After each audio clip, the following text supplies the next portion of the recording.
Hey guys, welcome to Career Cushion. In this episode, let's get to know the reality of a formal verification engineer. Our guest for today is Vedprakash Mishra. Currently, he is working as formal verification expert at Intel Corporation. He graduated from IIT Kanpur. He has been working in the VLSI industry for the past 4.5 years. Enjoy the episode. Hi, Ved. Good morning.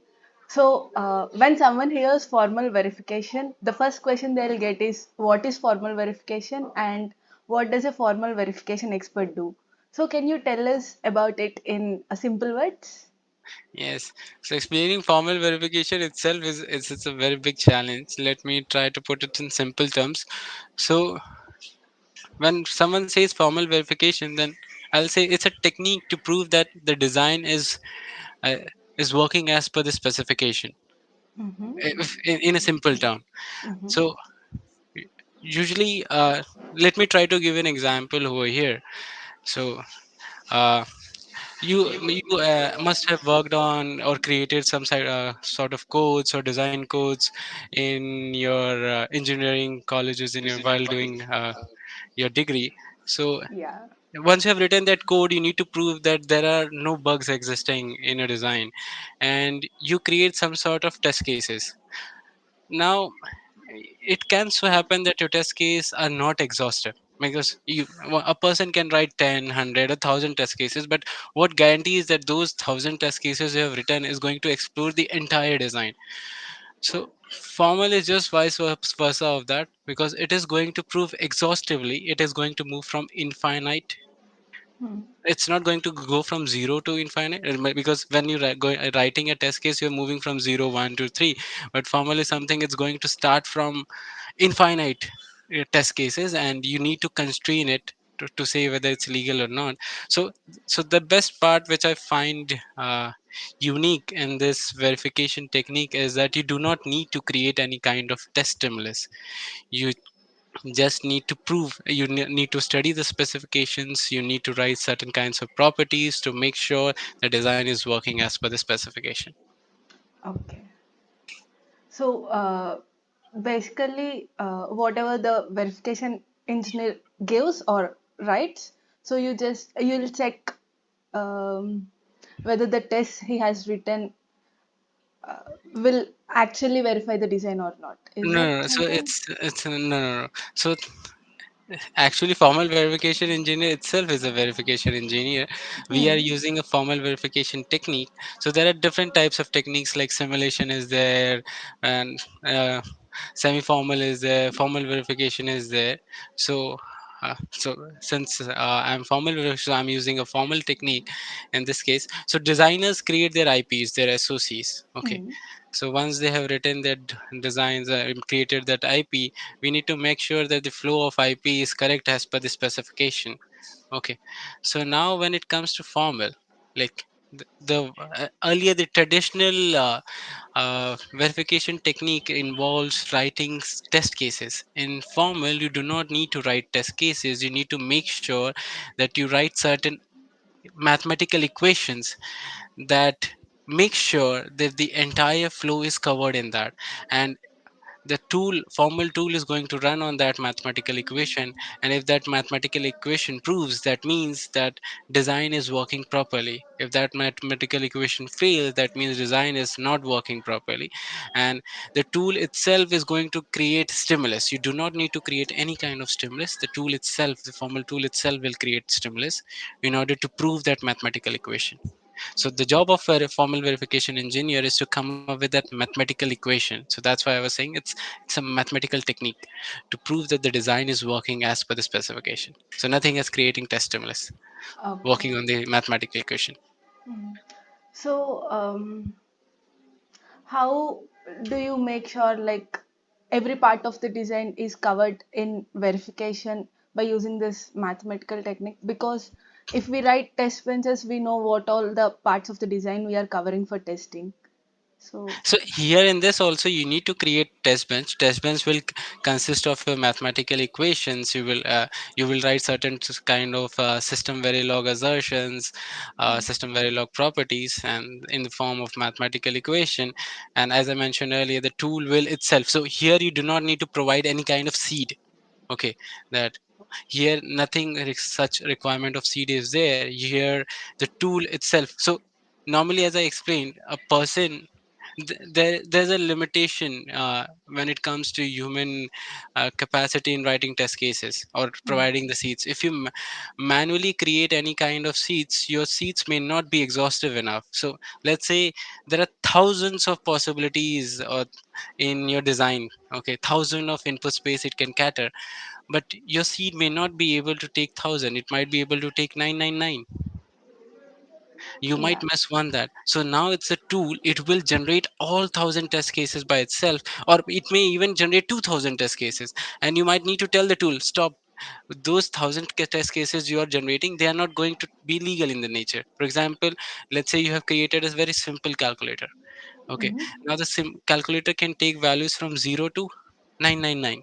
Mm-hmm. Okay, maybe you have provided a bit size which is much more greater in the size. Let's say this, since we multiply things are uh, it's a multiple of 2 every time when we provide the size of any register. Maybe it's since you are saying it's going to be 0 to 119, maybe it's the size of the register is somewhere 1028. Okay, Hmm. it's 1028 values it can take, but only the legal value is from 0 to 999. But since the size of the register or the value of the register which the register can take, it ranges from 0 to 1 uh, 1027, it could so happen that it is taking some illegal value which is from 1,000 to. So here in this technique, you, instead of telling the tool what value to take, you're telling the tool what value not to take. It is Okay. going to explore entire thing, and you have to stop the tool from, if it lies in that illegal domain, you need to tell the tool, okay, this is something you cannot take because my design is not made in a behavior to entertain such values. Oh, Okay. okay. Interesting. Yep. Okay, so, so so I can. infinite, you need to Hmm. constrain things from infinite to your legal bound. Instead of telling the tool what's the legal bound and telling the input space, here tool is going to so whatever the size of your input space is, it's going to explore all the combinations which are there in the input space. And you need to tell the tool what's not possible because you're breaking the design in illegal manner, not in a legal manner. If you're breaking the design in a legal manner, then it's a bug. But if it is breaking, then maybe the input space which uh, the tool is providing, it's incorrect because the design is not made to handle such value. Your calculator is restricted, it cannot take a very large value. So Okay. it's like there is no chance in missing out on certain stimulus. Right? Yes, that's correct. Okay. Yeah. Can you tell what made you choose this career? This is a very interesting question. So instead I'll say, and I'll modify this question, I'll say what made me to stay in this career. Because as you know that we millionaire, and people do complain that we millionaire and the Gen Zs, we do not stick. So since from the last 5 years I'm sticking 4.5 years I'm sticking in this domain, it means I find it to be interesting and challenging. So if, okay, so I believe formal is one such field which keeps on becoming interesting as the time passes by. There are a lot to learn and a lot to explore in this field. So a decade back, so this is something I heard from my seniors because I'm not too much old enough to tell you something what happened decade back. So what I heard is that around a decade back, or when I go through the news materials related to formal, so formal was considered only to be a research material thing. Okay, not Oh, to be oh. industry applicant. But from the last half a decade, I can see a strong application of formal when it comes to verification. Now, everyone in the industry is talking about formal. So, when it comes to verification, whether you have verified your design or exhaustively verified your design, people are talking, is it formally verified or not? Okay. Yeah, because as you said, It Yes. doesn't miss out on any specific stimulus. Stimulus, yes. So that's why people are much more interested. EDA vendors have enhanced the tool, and formal engineers are exploring those tools, coming up with new techniques to make sure that things are going in exhaustive manner. So yep, so across a span of time, I'll say, since it is improving, new and new techniques are coming. You get the chance to come up with new techniques, you get the chance to come up with a new algorithm. So that's why. So formal is a very interesting and challenging field. So that's why it's making me to stick with this field. Yeah, it sounds interesting. Can you give the roadmap to become a formal verification engineer or expert? So I believe one should have some kind of prerequisite for FV, because you need to have some sort of understanding of electronics. So I'll say, uh, when it comes to engineering degree, usually for formal verification engineering, people having electronics background and computational science or mathematics or computer science fields, they are preferred. And if you have masters in VLSI or computational science, you get that edge. But these are the uh, like the starting point. So overall, the core principle of FE is whether you have strong mathematical skills or not. You have the strong ability to learn, ability to correlate, and you are good with logical reasoning. So it doesn't matter if you are not from the electronic background, if you're not from the computer science. As you know, engineers are very diverse in nature. Yeah.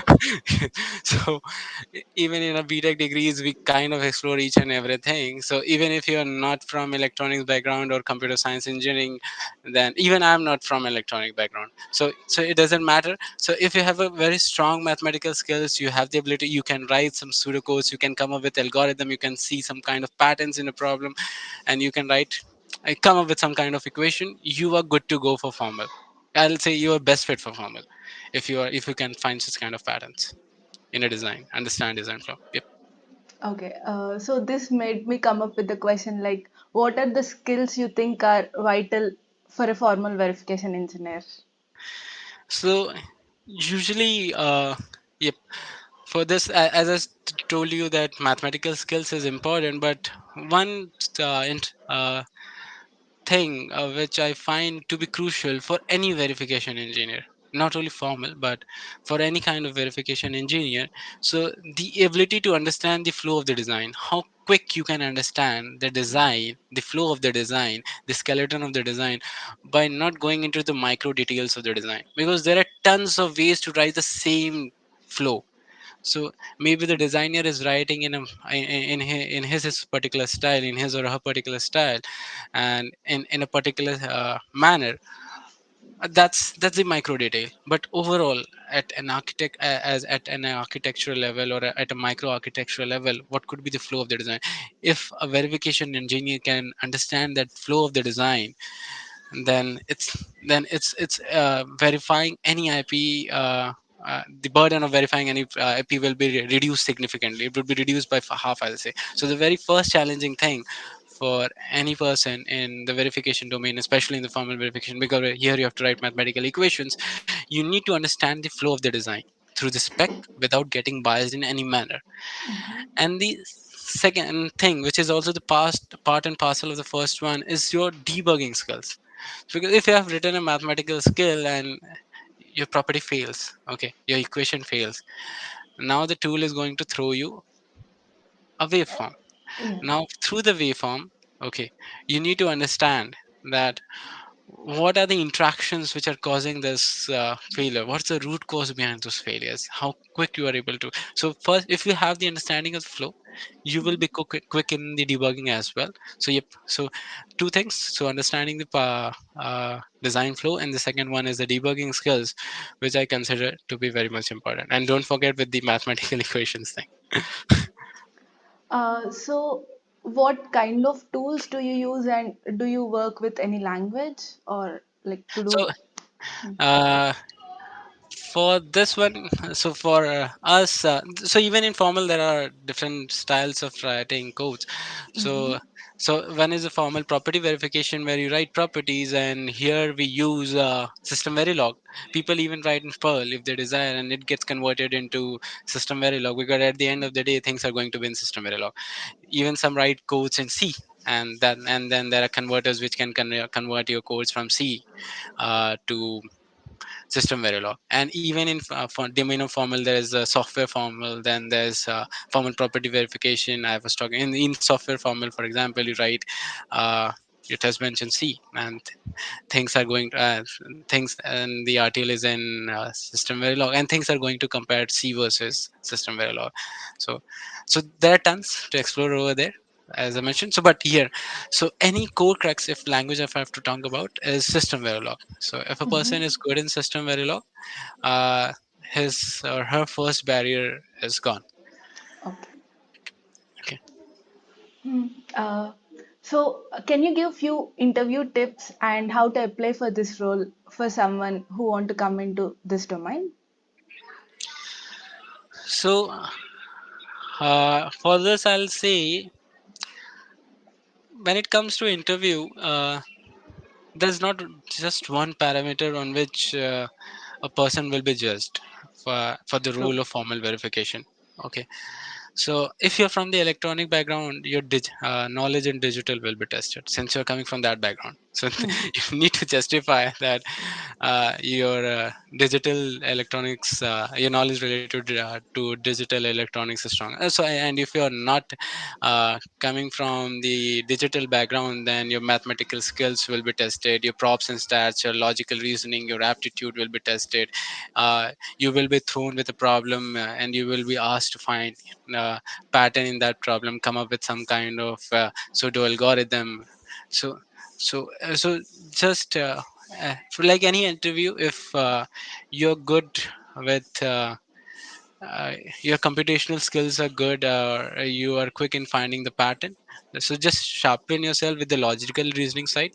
Try to connect each and every problem with logics, so that you can find that pattern. And so so props and stat is something which I can say is something which is very closely related with formal, because there also you need to find some kind of pattern, come up with some probability, so it can sharpen your logical reasoning. Okay, so that way you can deal with the problems thrown at you by the interviewer who's dealing with formal verification. And when it comes to job role, I'll say companies keep on posting the requirements on LinkedIn. Hmm. Okay, and they use their own medium as well, and on their company websites also. It's there. So yes, and since formal is a very growing field, there are quite demand in that. So just keep your eyes and ears open. There are tons of opportunities on LinkedIn, on their respective platform. You can find it, and plus you can contact your seniors as well. So Hmm. you might find some of your seniors and maybe currently working, and maybe this in the starting they were not, but since they also find formal to be interesting, maybe currently they are working in formal domain. So they may be able to guide you in that part, and they may provide you some useful referral in that side. Yeah, true.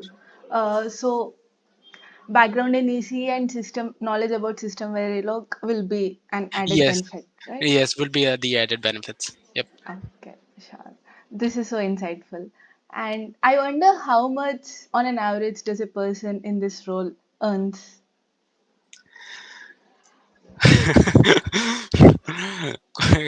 Quite a challenging question for me now. So this thing depends from companies to company. So Mm-hmm. and it also, and I'll divide again into two sections. Mm-hmm. When it comes to company as well, there are service based companies and there are product based companies, and I found that product based companies usually offer more perks than service based company. Maybe I could be wrong in that aspect. It depends again on the company to company, what kind of services they're providing, what kind of products they are generating.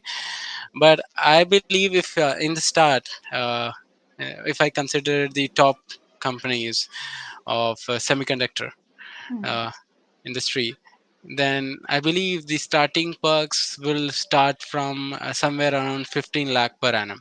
So if you're new to this domain, and as you explore more, because again, when it comes to these industries, it's not the field you're joining, it's more about the grade you're joining.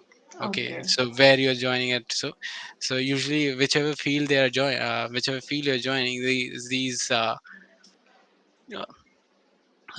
perks are going to be as per the grade. But yep, so if you're choosing a correct field and you know that this field has a growth, then yep, you're going to climb that ladder very fast. You're going to jump from one gate to another, and your perks are going to significantly increase. Cool. Hmm. So can you tell few of the top companies in this industry? So yes, so first I'll take the company from where I'm coming. It's the Intel. So Hmm. apart from Intel, you can find uh, AMD is also utilizing, since they are also in the semiconductor, creating their own SoCs. Then you have Nvidia, Ventana is there. It's some startups, or Marvel is there. So there are tons of companies in this field. So I have listed only 4 to 5, and so then there are EDA vendors like Cadence, Synopsys. Uh, these guys are also there. So if we want to explore, if we want to dive into formal algorithms, okay, uh, create those tools that helps the verification engineer, then these are the EDA vendors about I talked about. There are many more EDA vendors. And if you want to utilize and these EDA tools and work on the IPs and SoCs, okay, Hmm. then Intel, AMD, Nvidia, uh, and many more. There are other companies you can uh, work for. Okay.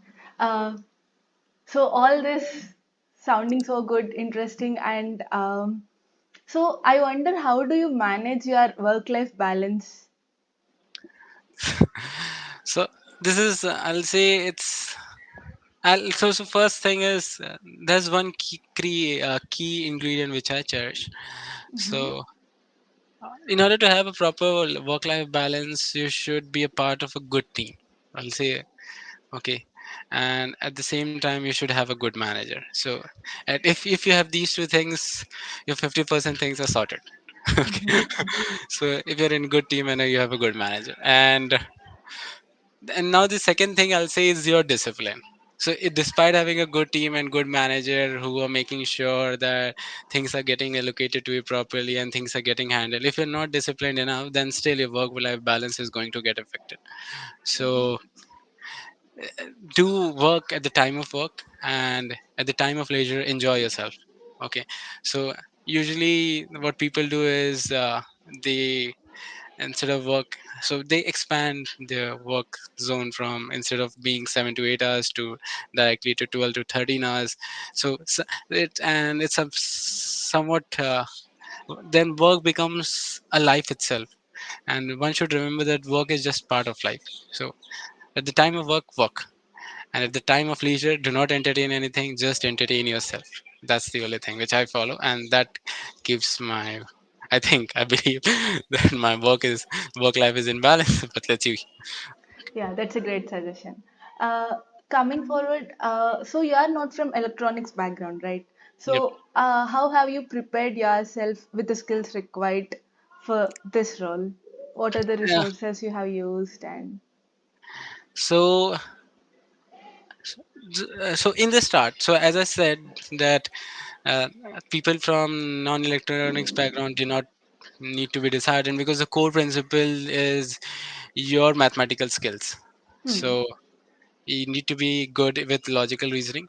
Okay, uh, you should have the hunger of problem solving. You should have the key eye to find pattern in that is in a problem. So if you have prepared yourself in that direction, uh, you are, as I say you will be a good fit, because learning digital or computational science, yeah, I think that is something you can understand in a period of 6 months or a year.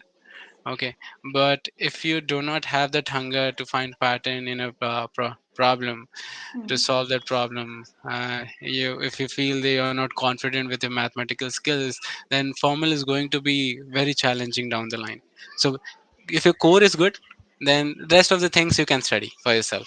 So there are tons of books on digital electronics, and plus industry have already have experts. So for example, in Intel itself there are a good number of experts, and the good number of books are there. You can go through any of those things and you can understand more about the computer architecture, the flow, and so these are pretty much informations, but yep, there are core principles which one has to know.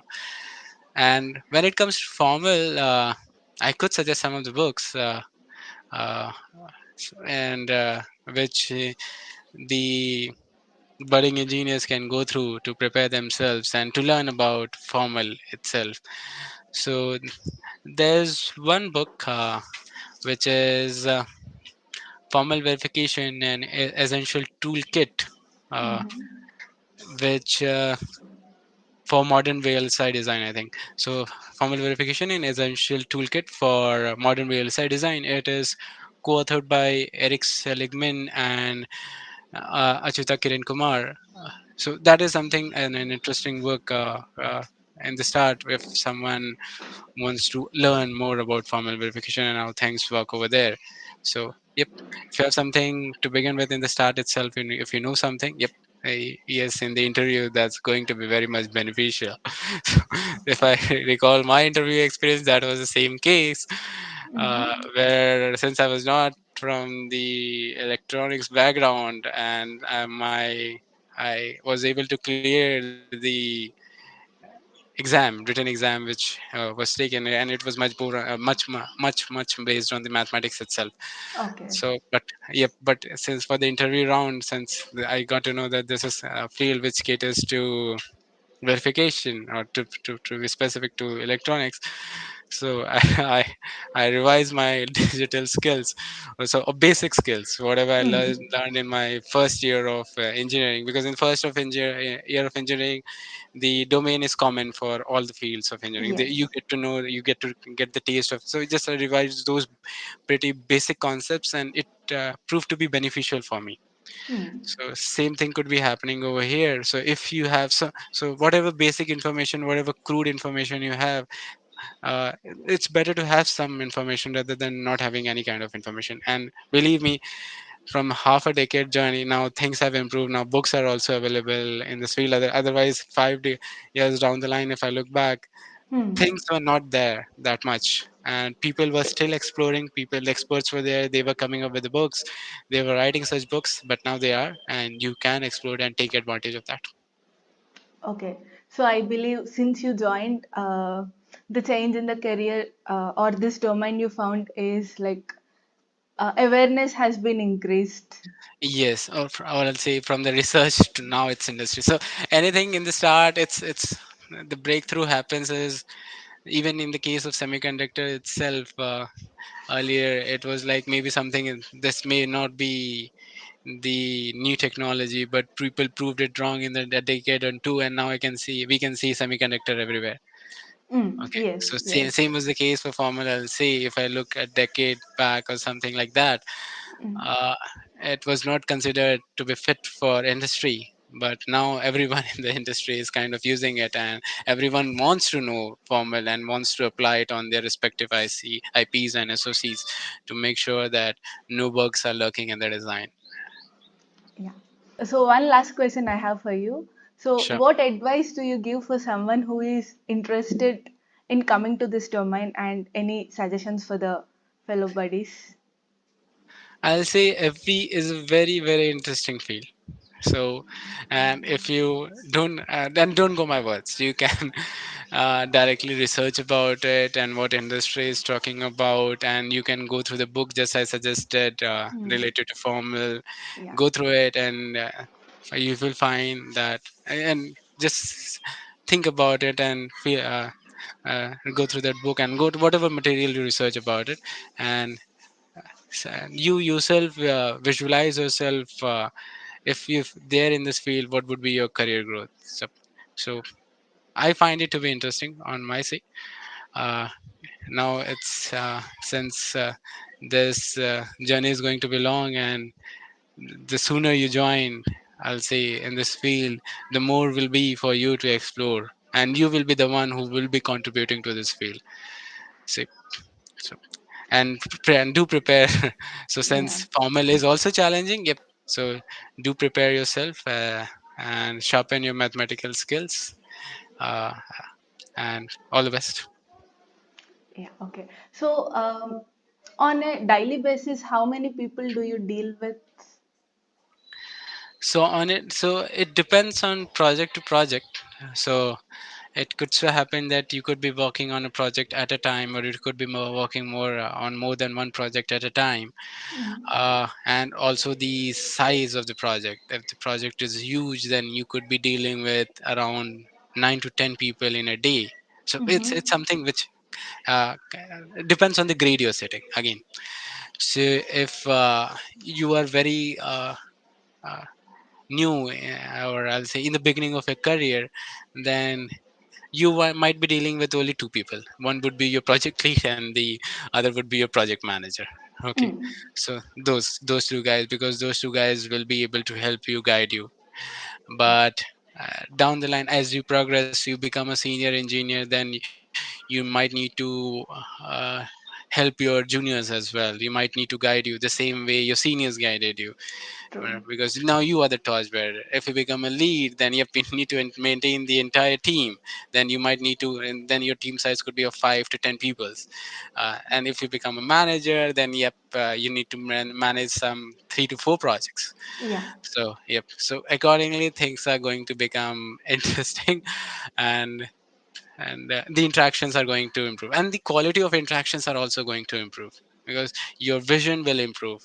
Mm. At the start you will be just looking at the very low granularity, but as you move up the ladder, you will start conceptualizing more, architecturing new formal techniques for the team. So in the start, the challenge is for one to understand formal, then the next phase is to apply formal, in the next phase is to teach or distribute the whatever knowledge he or she got during the time period among the other folks. And as you move up, now it's your job is to come up with new techniques to improvise formal and distribute again among the folks. So as that's the overall journey, I'll say.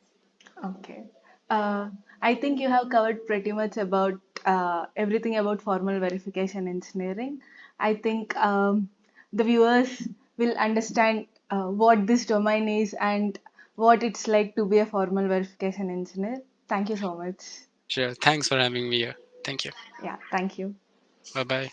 That was the episode for today. I'm very glad to have connected with Ved. I hope all your doubts got cleared about formal verification. If you have any further doubts, comment down below. I have linked down the book that Ved has suggested. Make sure to subscribe. We'll be back soon with a brand new episode. Thank you. Keep watching.